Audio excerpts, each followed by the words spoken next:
बिल्कुल सुमित, आपने जो कहा, क्योंकि ये विकल्प के रूप में देखा जा रहा है। आपने देखा कि जो राज ठाकरे हैं, उद्धव ठाकरे दोनों के बीच में नहीं बनती, वो कहीं ना कहीं जो प्रतिस्पर्धा है वो लगातार दोनों के बीच में लगी रहती है। और साफ तौर पे उसी को यहाँ पे साधने के लिए और पूर्ण रूप से महाराष्ट्र में पकड़ बनाने के लिए बीजेपी के द्वारा ये बड़ी रणनीति है। लेकिन लोगों को देखना होगा कि एमएनएस का प्रभाव पिछले कुछ चुनावों में लगातार घटता गया है। क्या एमएनएस को शामिल करना और उसके लिए किस तरह की भागीदारी होगी, ये भी सुनिश्चित कराऊंगा। बहुत बहुत शुक्रिया। इधर एनडीए में बहुत जल्द ही एक और दल शामिल हो सकता है, इस तरह की खबरें हैं। माना जा रहा है कि मनसे यानी महाराष्ट्र निर्माण सेना बीजेपी से गठबंधन करेगी। एमएनएस प्रमुख राज ठाकरे इस वक्त दिल्ली में मौजूद हैं। उनके गृह मंत्री अमित शाह से मुलाकात की भी अटकलें हैं। अब ऐसे में अगर ये मुलाकात होती है तो राज ठाकरे महाराष्ट्र में कितनी सीटों की मांग करेंगे और क्या महाराष्ट्र सीएम की बात सही होती नजर आ रही है? देखिए पूरी खबर इस रिपोर्ट में।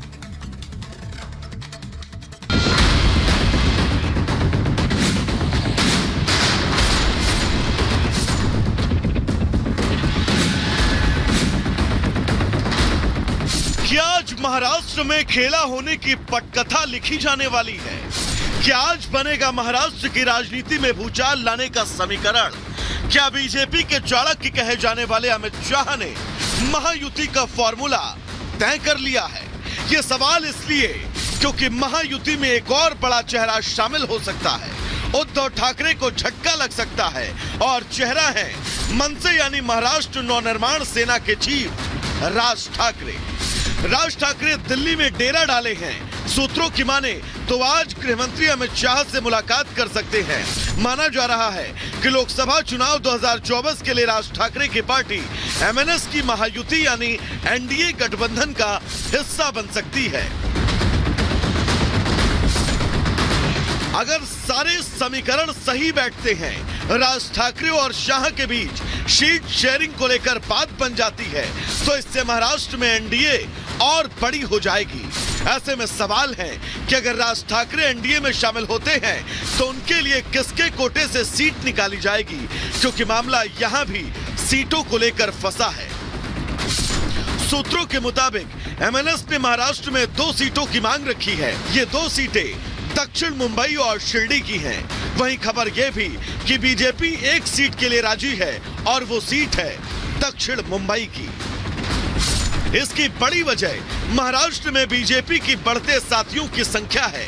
राज ठाकरे के साथ साथ महाराष्ट्र बीजेपी के बड़े नेता और डिप्टी सीएम देवेंद्र फडणवीस और चंद्रशेखर बावनकुले पहले से ही दिल्ली में मौजूद हैं। माना जा रहा है कि शाह से मुलाकात के बाद सीट शेयरिंग को लेकर होने वाली बैठक में राज ठाकरे के साथ दोनों नेता शामिल होंगे।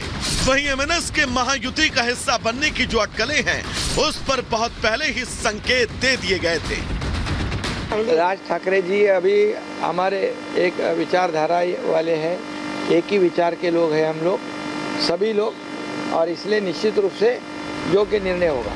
महाराष्ट्र में एनडीए अलायंस में सीट शेयरिंग फाइनल स्टेज पर है।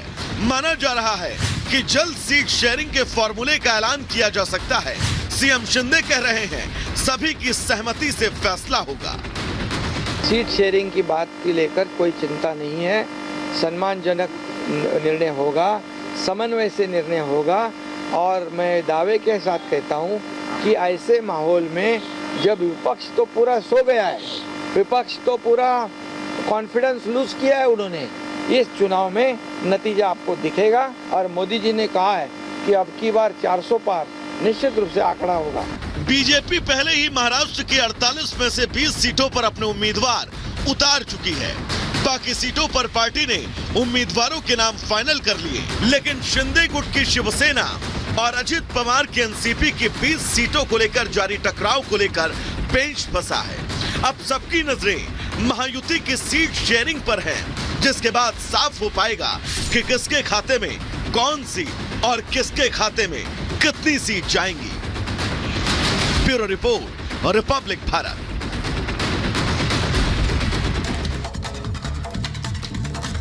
वहीं केंद्रीय मंत्री पशुपति पारस को लेकर बड़ी अपडेट मिल रही है। बड़ा ऐलान वो कर सकते हैं। 11:30 बजे प्रेस कॉन्फ्रेंस करेंगे पशुपति पारस, और जानकारी ये मिल रही है कि एनडीए से अलग होने की भी और अपने पद से इस्तीफा दे सकते हैं। ये बड़ी जानकारी आ रही है। बड़ी खबर आपको बता रहे हैं, कुछ ही देर में केंद्रीय मंत्री पशुपति पारस यहां पर बड़ा ऐलान कर सकते हैं। 11:30 बजे का वक्त बताया जा रहा है जब वो प्रेस कॉन्फ्रेंस करेंगे और बड़े ऐलान में दो अहम बातें शामिल हो सकती हैं। पहला, केंद्रीय मंत्री पद छोड़ सकते हैं पशुपति पारस और इसके अलावा एनडीए भी छोड़ सकते हैं। एनडीए का दामन भी पशुपति पारस छोड़ सकते हैं। यह बड़ा ऐलान उनकी तरफ से किया जा सकता है। नाराजगी की खबरें बिहार में जिस तरीके से एनडीए में सीट शेयरिंग को लेकर हुई, उसके बाद से उनकी सामने आ रही थी।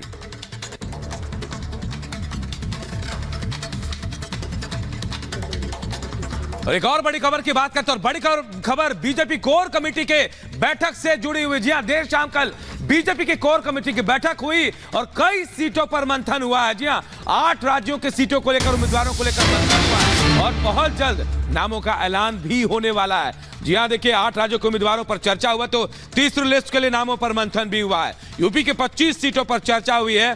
शाह, योगी, नड्डा इस मीटिंग में मौजूद थे। कल देर शाम दिल्ली में बीजेपी मुख्यालय में अहम बैठक हुई है और तीसरी लिस्ट को लेकर चर्चा चल रही है। 8 राज्यों के उम्मीदवारों पर चर्चा हुई तो वहीं तीसरी लिस्ट में जो उम्मीदवार हैं जिनका नाम फाइनल होना है उन पर भी मंथन हुआ कि किसे सीट दिया जाए, किसे कहां से हटाया जाए। शाह, योगी, नड्डा इस मीटिंग में मौजूद थे। तो मंथन लगातार जारी है। 2 लिस्ट जारी हो चुकी है और अब तीसरी लिस्ट की बारी है जिसे लेकर कल एक बार फिर मंथन हुआ है और 8 राज्यों को लेकर यह चर्चा हुई है। ये हम आपको बताते हैं कि क्या क्या इसमें हो सकता है। यूपी की 25 सीटें भी इसमें शामिल हैं। शाह, योगी और नड्डा के बीच मुलाकात हुई। दिल्ली में कोर कमेटी की बैठक हुई जिसमें 8 राज्यों के उम्मीदवारों पर चर्चा की गई है। मजबूत उम्मीदवारों की पहचान की गई है। शाह, नड्डा, योगी मीटिंग में शामिल रही, हम आपको बता रहे हैं।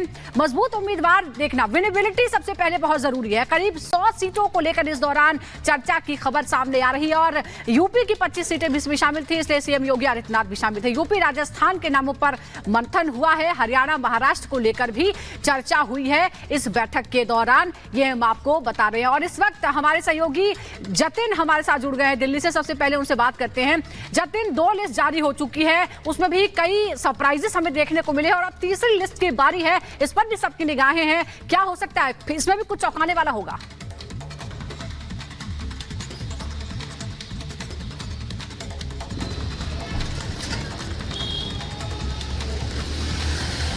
जतिन, आवाज आ रही है आपको?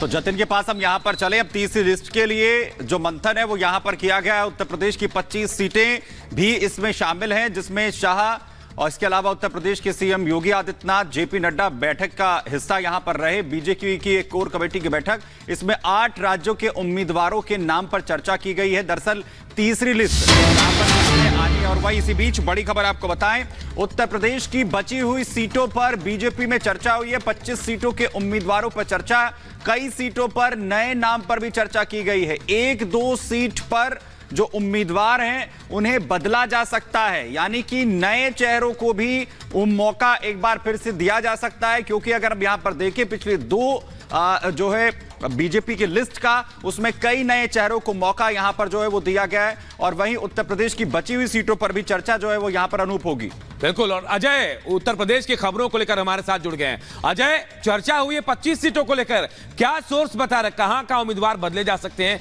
कहां नए नामों की चर्चा, कौन कौन इस नए नाम में शामिल है?